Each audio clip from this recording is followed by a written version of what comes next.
The 19th hole. I'm at the 19th hole, fellowshipping with a few folks. My game was on, so I wanna buy a few strokes. Cognac and a few tokes. We gon' talk about our views and let the news post. Whether a hole in one or a triple bogey. Sit down at the round table, get to know me. Black excellence, living holy. Golf carts get driven slowly while we picking stogies. We at the clubhouse. Welcome back to the 19th hole. I'm your host, Warren Hardy. Got my partner in crime, Mr. J. Reed, Mansour Reed, the golfer pro himself. Got a very special guest in the house today, golf pro extraordinaire, Mr. Ivan Smith III. Hey, I honestly think that I'm ready. No. You're just good. I don't care. You could be fucking purple. You're just a good teacher. You just get. You know why? You were basically. Because I'm that, right? So, how you doing today, man? I'm good. You doing all right? Good to be here. Good to be here. Man, thank you for blessing us with your presence today. Oh, yeah. Man, before we get going, as always, Reed, man, let the folks know what we smoking today. Well, today, since we had a very special guest, I figured we would smoke the Flor de las Antillas, which was the #1 cigar back in 2012. Okay. And it's a Nicaraguan cigar, a sun-grown wrapper. Perfect breakfast cigar, so see what it does throughout the show. No doubt. So far, I think the introduction is pretty good. What you think about it? I love it. It's real smooth, easy. Basically, first thing in the morning, real good to kind of mellow you out? Yeah, mellow out. Sometimes we need it when we're doing the show, too. Oh, yeah. So Oh, yeah. It don't hurt. Oh, yeah. So, man, let's just jump right into it. Tell us a little bit about yourself, your background, where you're from. We were talking earlier. You said you played a little baseball. A little baseball. Yeah, a little baseball. So my sports background is very much from a baseball perspective. Played it my whole life.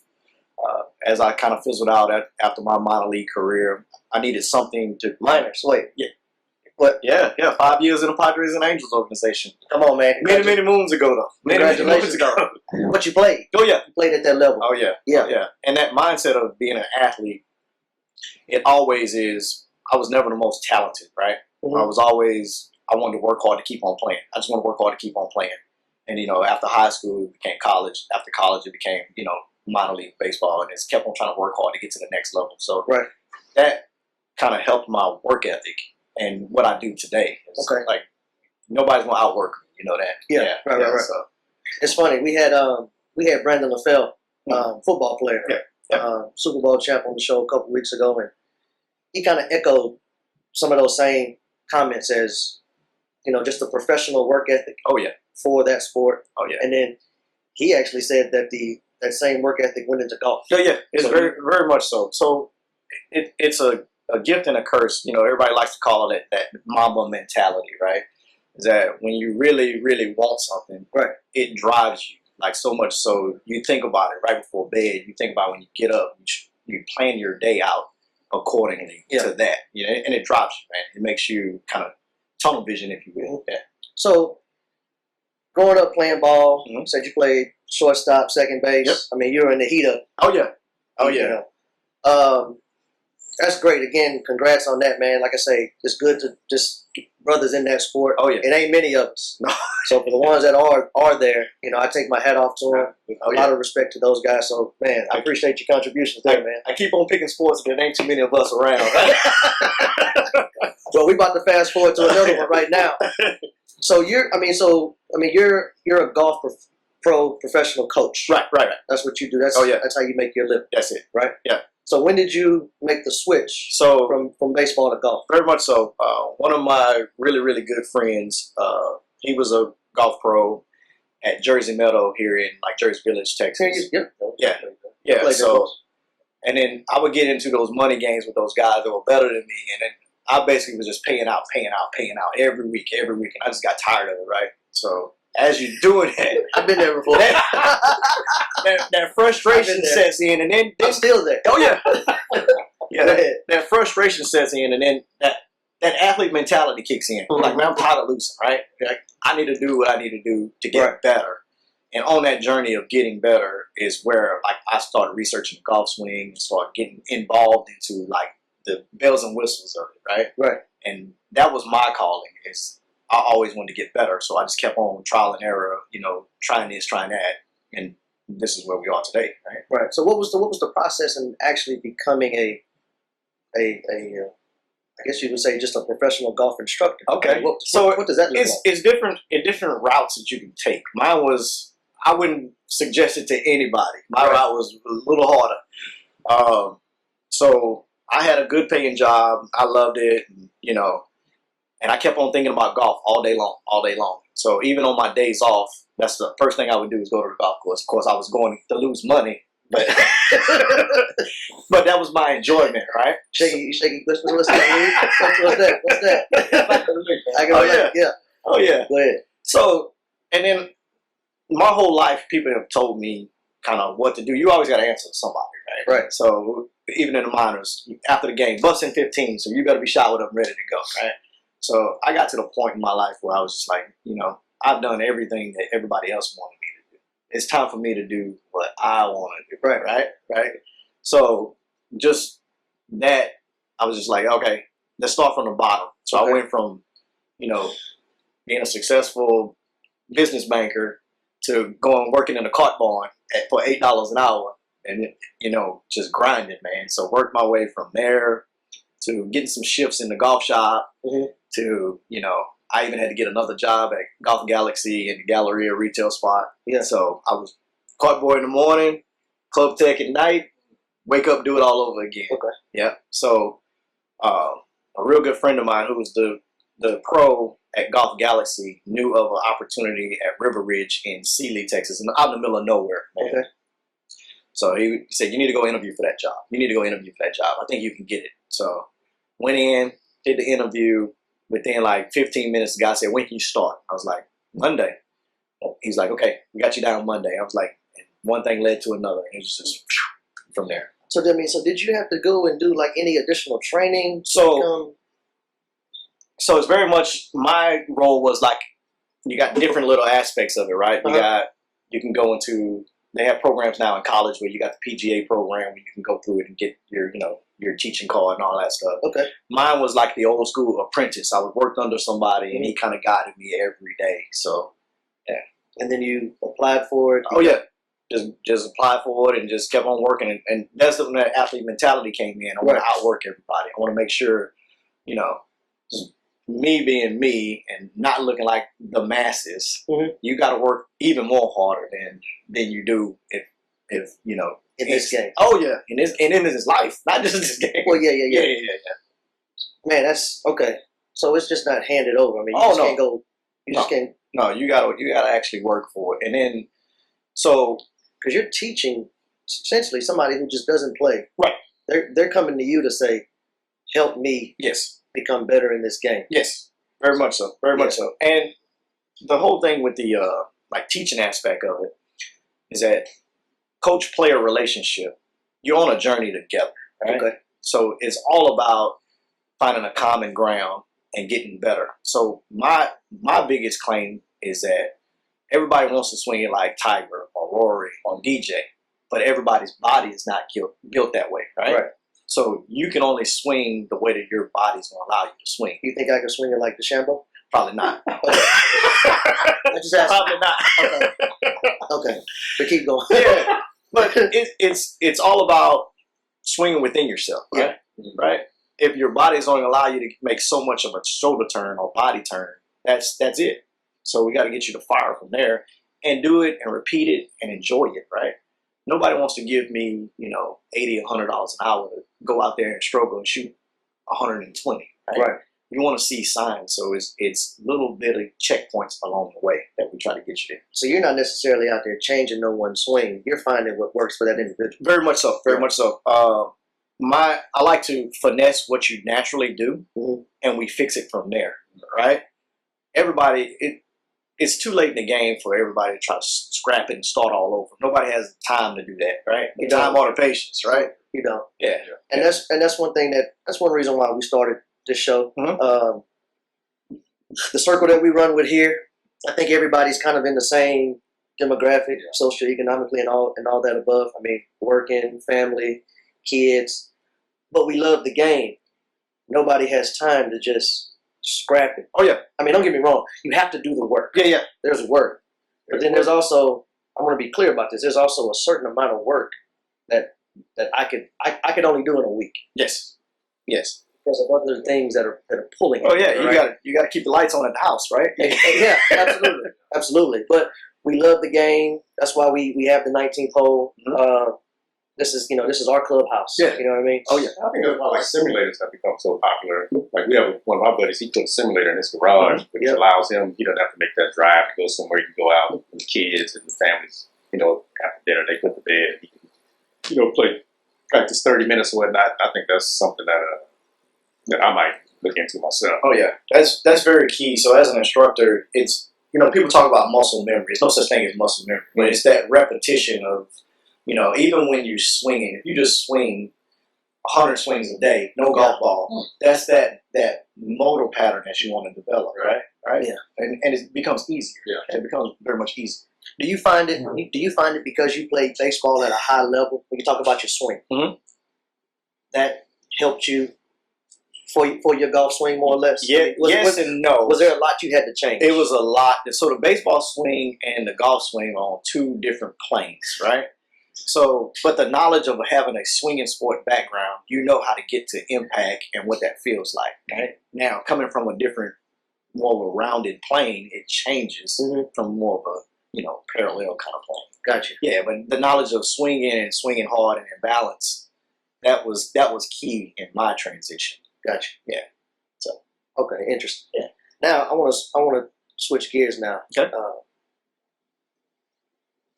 You're a black golf pro, right? Yes. First time I met you at Falcon Point, I said earlier when some of my buddies that you're close with, when they introduced me to you, I was like, I was shocked. Like, man, it's a brother up here. He cool. He know what he doing. You don't see that. Right. I've been to hundreds of country clubs, golf clubs, and there's quite few of us. Yes. I remember times where we've gone on golf trips and we shown up to the clubhouse and we 10 deep, and they're looking like, can we help you? Yeah. You can help us. Oh yeah. Unload our bags if we got a tea time. Yeah. You know what I mean? Oh yeah. But as a pro, especially from an instructional standpoint, how have you dealt with the adversities in that arena? Well, it's been a lot. So take what you are saying about just going up to show up and play. Yeah. How do you get the looks? Imagine instructing, and then let's take it one step further. I got guys that are chasing a tour. I go out there, so that fraternity is already small. You move up a level, it gets smaller. You get to the top tier, it's almost non-existent, right? So you imagine the adversities and the challenges you got to face. So when I show up on the driving range as an instructor, everybody kind of wants to see, well, is he the caddy? Is he the instructor? Is he the manager? What is he doing? Then I get behind my athletes. You show up smooth, by the way. Well, you got your hand in your pocket. Oh yeah, I've seen it. But there's no sudden movements. I want to know anything. I'm kind of rob the place about it. Right. I'm just teasing, but it's that small fraternity. And me and my guy who's chasing the tour, Christian, he came from the background of, he's just like us. He didn't come from a lot of money. He played at a 9-hole Muni, Fort Bend Country Club, which is not even around anymore. Yeah. So our theory is when we get there, everybody's looking at me because I don't look like anybody else out there. Everybody's looking at him because he's the pupil. Right. Like what's he doing with him? Right. And you can see it. Like you can actually see it at events where all of a sudden the driving range will get quiet and everybody's turning out and looking and want to see what we're up to, right? And then they see where we are and they're like, okay, these guys are here to play, right? Yeah. So our motto, excuse my French, our motto is that we got that mindset is that we're here, nobody wants us here, right? Yeah. In theory, they don't want us here. Why the fuck not us? Right this time right now. Yeah. Why not us? I've seen that on some of your posts. Yeah. WTF. Oh yeah, why the fuck not us? That's right. Yeah. So that's our mindset is that, they want a show, let's give them a show. Let's get on the show. Let's compete. Yeah. Yeah, no doubt. So you talk about Christian. I recently saw you and him went out to California. Oh yeah. Played in a tournament. I forget the name of it, but he's in Q school. Yes. What is? Talk a little bit about that. So Q school is the level to try to get your touring card so he's already on a APT, which is kind of like the sophomore level of, professional golf. we're trying to bump up a level. Q school that's a grind, man. I mean, 4 rounds of just your best versus my best. Let's go. Yeah. Right. And it's high stakes basically. So you got guys who are, just finishing college. A couple of guys that we played with, on national championship teams and things like that. You got guys who've lost their card trying to get their way back. So it's a good mix of talented, but trying to find it kind of guys. Either you're trying to find it to go up, or you lost it and trying to get back there. Right. So it's just mano a mano, a grind. That's Q school. Yeah, Q school, and it's nationally recognized. Yeah, so every tour will do where you can do it at least once a year. And you can only do it once a year. So when you don't get picked, out of 125 players, they'll take your top 10. Yeah. So our last results were we were 38, which showed us we're close but not close enough. So of course, what do you felt like was missing in that particular? So out of the 72 holes, we had 66 solid holes. We had 6 not so good holes. So you think about that, over 72 holes in that grind, basically 6 holes coming back and forth. I gotta pause you right there. Yeah. So your definition of not so good, based on our definition of not so good, is a little bit different. It's a little bit different. Yeah. So let's just break it down just a little bit. So I like this. This is great. No tour player is going to hit it off the map in the trees. You may get 1 or 2. So when we say not so good, basically a bogey, right? Okay. So on a professional level, theoretically, when you get a bogey, you're giving 2 shots back to the field, the par and the birdie, right? Okay. So you're already playing chase. So, and these guys are good enough. Me playing tournament golf, when I play, very, very seldomly, my theory on tournament golf is you birdie all the par 5s, you get 1 or 2 back on a par 4, and you par the par 3s. So real easy, 64, 65, or even sub 72. Well, you gotta think. No, let's go ahead though. These kids. But say that one more time. So you birdie all your par 5s. Okay. You steal 1 or 2 back from par 4, so that's 1 birdie on a par 4, and then you want to par the par 3s. That was the old school mindset of like tournament golf. Everybody, emphatic listening. So you want to birdie your par 5s. You want to try to get 1 or 2 birdies on par 4s, and hopefully par the rest. Yes, and then par your par 3s, and then par all your par 3s. Yeah. Okay, but now you go on my strengths on the par 5. Yeah, that's my highest average. Yeah, oh yeah, because so. Amateur golfers, they get to par 5 and they want to give it a little bit more, right? I want to really like hit this one, grip it and rip. Right. I want to eagle. Right? Yeah. But you put 3 solid shots together, you're still putting for birdie. Look at that. Right? Of course, man. Oh yeah. So now with that old school mindset, these kids now are not afraid of anything. So that's why you look up on leaderboards every week, and kid is 21 and going crazy on the leaderboard because they're designed to birdie every hole, right? It's a birdie, birdie, birdie. I want to birdie 18 straight holes. That's what they want to do. So that's why scores have lowered. And the fear factor is not there. We watch golf. Everybody used to get paired with Tiger and kind of freeze up. Right? Now all these guys have played the Tiger Woods video game. They grew up watching Tiger, so they're not afraid. Nobody's scared anymore. Yeah. It's like, excuse me. To them, it's like playing with their dad. He believes like that. Right. He's normal. He's normal. Yeah, they didn't see the abnormal Tiger. Right? They didn't see the abnormal Tiger. Yeah. They were too young to see that. They saw the Tiger that was falling down and kind of breaking down and, at the tail end. Right.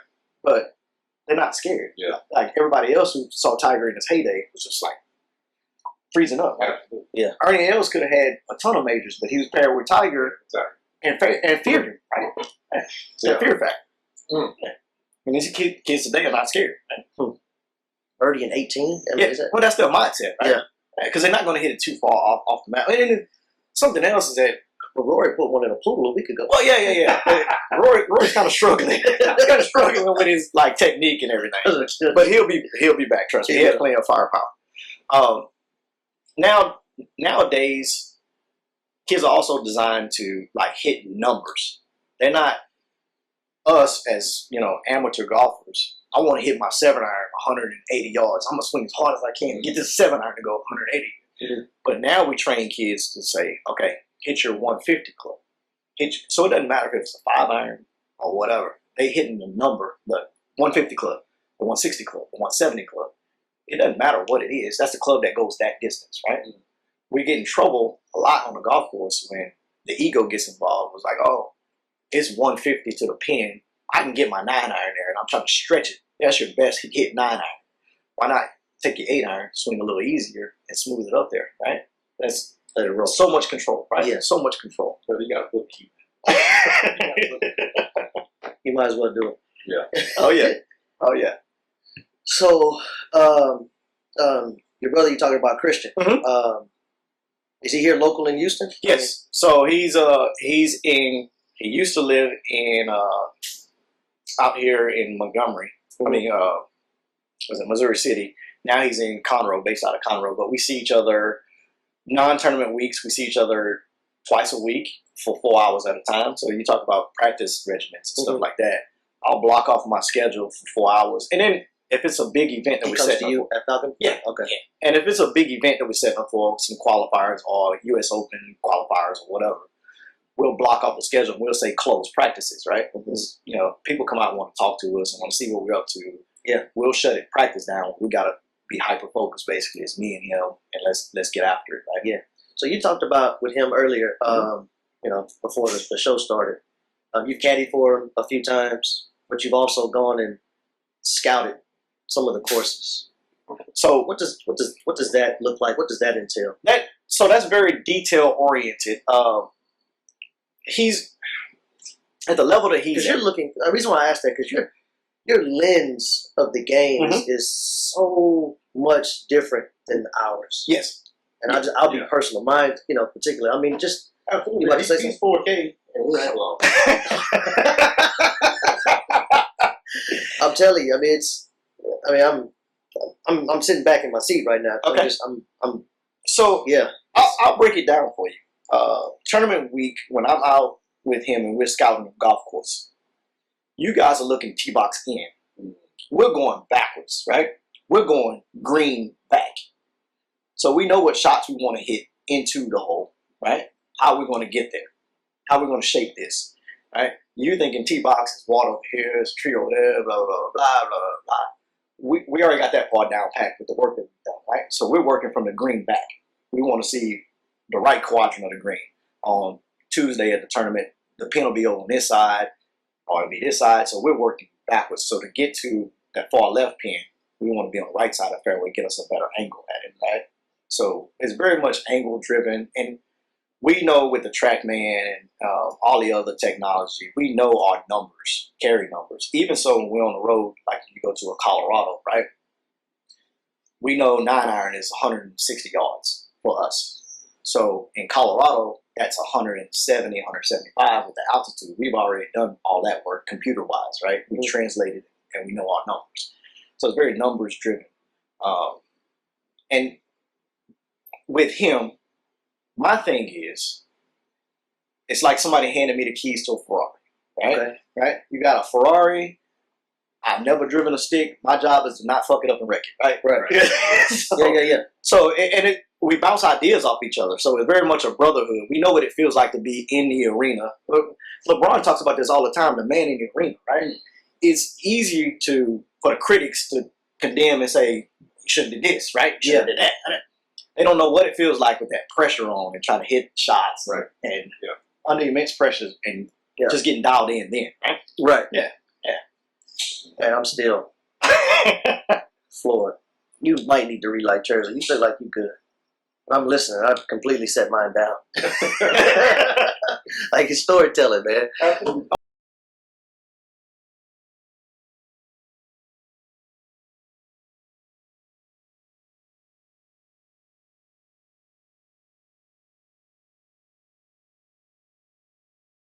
Beat me to the 19th hole. The 19th hole. I'm at the 19th hole, fellowshipping with a few folks. My game was on, so I won by a few strokes. Cognac and a few totes. We gon' talk about our views and let the news post. Whether a hole in one or a triple bogey. Sit down at the round table, get to know me. Black excellence, living holy. Golf carts get driven slowly while we picking stogies. We at the clubhouse for another episode. The shoes I wear when I play, they are retros. I got reach out in Pebble Beach. Fine cigars and some leather seats, and you can let us be. You can meet me at the 19th.